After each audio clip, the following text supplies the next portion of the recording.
I'm back in Redmond for at least a few more weeks here, and I just walked past a few places that I went to last year.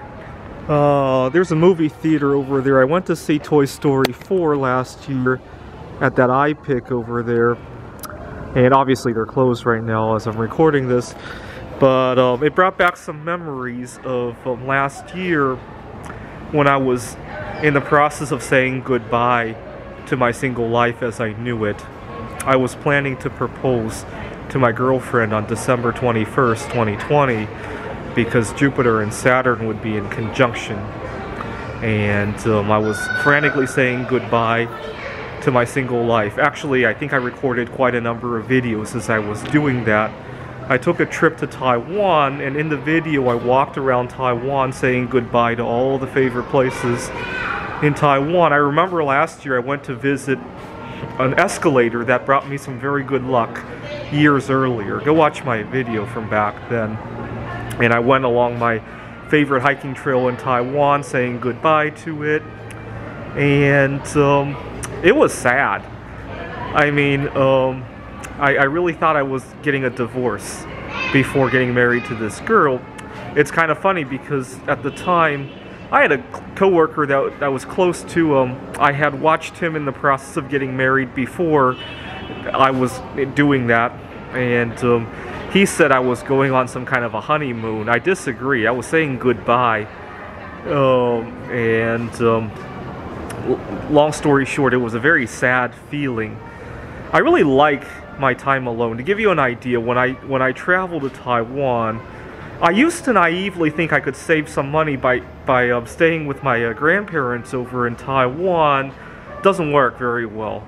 I know they care about me and all that, but there are certain things that I just have to do my own way, and sometimes people unknowingly interfere. I'm not saying they're trying to interfere, but for example, my grandparents, they think I'm hurting myself when I go on intermittent fasting, or when I do eat that one big meal every 2 days, they think I'm going to kill myself.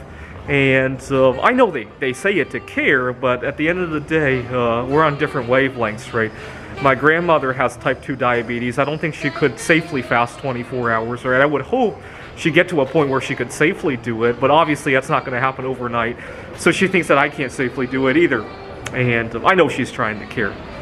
And so now I stay in a hotel. I don't have to deal with that anymore.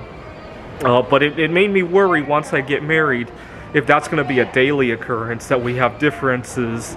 And it's not like I don't want to teach people some of these concepts. It's just that it's an intrusion into... I want to be able to focus on my fasting or on my hobbies or anything like that, right? So that's why I love going to the movies alone. I still call it a date when I go out alone on a Friday night. I call it a solo sexual date. And I was saying goodbye to doing that. And I was planning on proposing to my girlfriend on December 21st. I was nervous about it. I remember when there was only a little bit over a year left, and things that would happen once a year, and they were over, right? Last Valentine's Day, I also went on a solo sexual date. I went to a steakhouse just downstairs in the same plaza, and I was saying goodbye to doing that. And then, not long after that, of course, she and I had to stay 6 feet apart because she lives with some elderly family members. And during the first couple of weeks of 6 feet apart, we discovered how much we enjoyed our single lives. She does too. I think some of my ideas have rubbed off onto her, and it's all good. And it makes me realize how stupid I was to get involved in that. I mean, we're still close friends, and we'll keep it that way probably for the rest of our lives. But let's continue to stay at least 6 feet apart, right? If not 6 houses apart, right? Anyway, yeah. So there are certain things that just flow a whole lot better when you don't have to be when you don't have to answer to why you're doing something, or for example, a few days ago, I almost got into a car accident because I kept changing my mind on where I wanted to go for the day. Obviously, there aren't too many things that are open. I live in Seattle. We're still in phase 2, believe it or not. And on the road, I kept changing my mind on where I wanted to go and reprogramming the GPS. And see, I don't have to explain to somebody why all of a sudden, in 10 seconds, I have 3 different places I want to go. I just go, right? I don't have to explain this. Like, for example, you might have a subscriber of mine commented recently that I wear the same clothes over and over. I actually wash them in between. I don't like to keep too much clothing in the apartment. Or last year at this point, I was living in my car, right?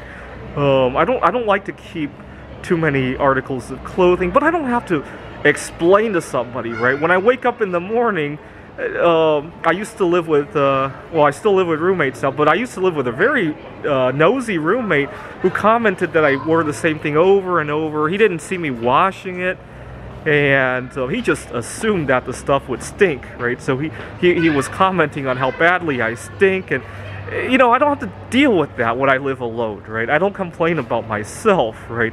I don't have to argue about what's for dinner. I don't have to argue about what channel we're going to watch on the TV. I don't have to argue about where we're going on vacation. Well, I guess in 2020, something else is arguing with me about where I can go on vacation, right? I don't need a wife on top of that, right? And there are certain things that just flow a whole lot better alone, and I like to keep it that way. I'll still make close friends and gain some wisdom that way, but in terms of marriage and living together, no way. Thanks for watching.